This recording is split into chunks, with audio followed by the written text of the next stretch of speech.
What if the real cost of cartel violence isn't measured in headlines, but in your grocery bills? Guys, what is happening in Mexico is something that we need to seriously consider. But before you do, guys, I am asking you to please subscribe to this channel. It's a new channel, and with you guys, we know we can make it, we can do it. Yes, we're here to give the news, but we appreciate your support. So please subscribe to this channel. Thank you so much. What if every territorial gun battle in Mexico quietly adds a hidden tax to global trade? Because beyond the chaos, beyond the sirens and shootouts, there is an invisible economic strangulation happening in real time, and it's reshaping supply chains from rural farms to American factories. Beyond the chaos, the headline economic fallout of Mexico, warring cartel factions. When people think of cartels, they imagine a single powerful criminal empire controlling territory with an iron fist. But today's reality looks very different. Instead of monolithic organizations, Mexico's criminal landscape has fractured into hyper-regional cells, smaller factions fighting for micro-territories. And that fragmentation is creating constant instability. In the past, a business might negotiate once with a dominant group and operate with relative predictability. Now, territory shifts weekly, alliances collapse overnight, and every change resets the cost of survival. One of the most damaging mechanisms is known as Piso, literally floor payments. What began as basic protection rackets has evolved into something more structured. Businesses now face mandatory operational tolls. Truckers, distributors, warehouse operators, all paying layered fees just to function. I guess this is about extortion, right? But they're saying it's no longer occasional extortion. It's a parallel taxation system. And unlike government taxes, this shadow tariff offers no infrastructure, no legal recourse, and no stability in return. Every territorial skirmish creates uncertainty, and uncertainty is poison for long-term contracts. No supplier wants to sign a 12-month agreement if tomorrow's route could be controlled by a rival faction demanding double. The impact becomes clearer in agricultural states like Michoacán and Guerrero. Farmers don't just worry about weather anymore. They worry about which group controls the highway this week. Harvest schedules are dictated by armed checkpoints. Avocados, limes, berries, high-value crops become targets. And when violence intensifies, farmers either pay more or abandon high-yield crops altogether to avoid attention. That abandonment creates what economists called an invisible deficit. Production drops quietly, export volumes shrink, and rise in price, not just locally, but internationally. So the price is going up.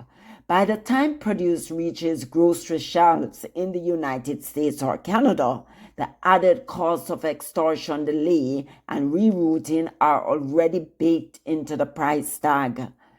The next pressure point is logistic. Mexico is a manufacturing powerhouse.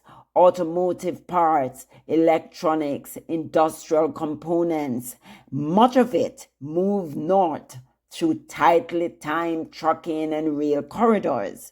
When those corridors are hijacked, blockaded, or controlled by criminal toll systems, companies are forced to pay for safe passage.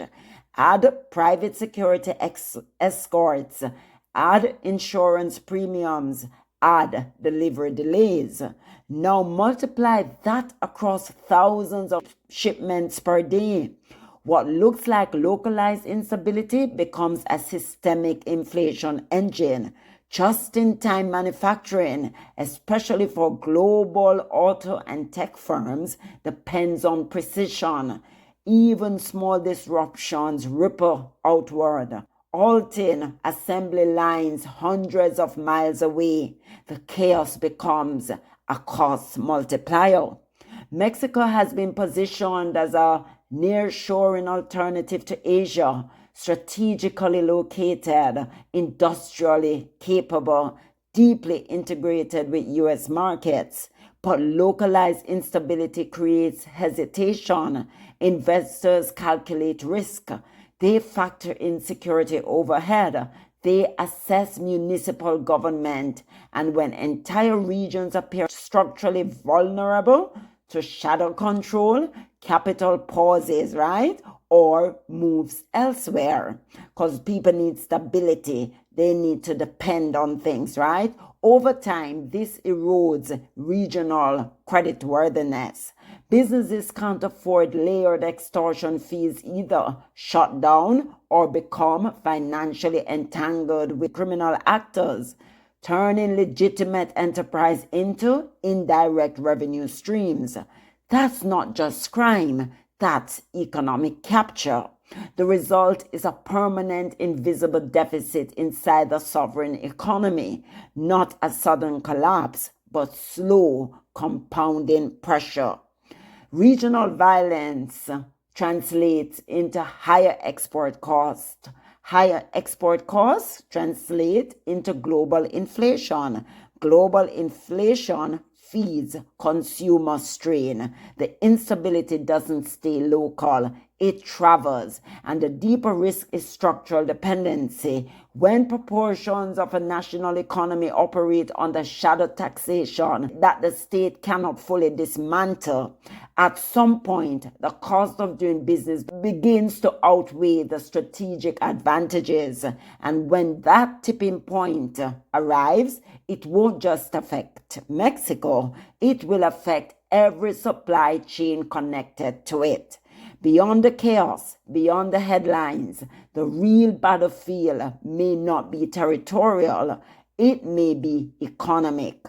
And the hidden tax of instability is one the world is already paying. So guys, this is what the ripple effect, this is what will happen in Mexico. And if it happens in Mexico, it's going to peter out into the wider global community. So that is why this is such a crisis. That is why people are talking about it. Because yes, El Mancho is gone, but we're going to have rival gangs coming up, right? Could be a worse person. Could be somebody that wanted to take the reign from when. And how does it affect the global marketplace? That is a problem. That is a dilemma that the world is in right now. We don't know how this is going to escalate.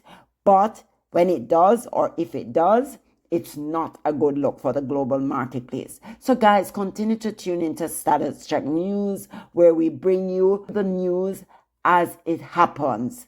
Thank you.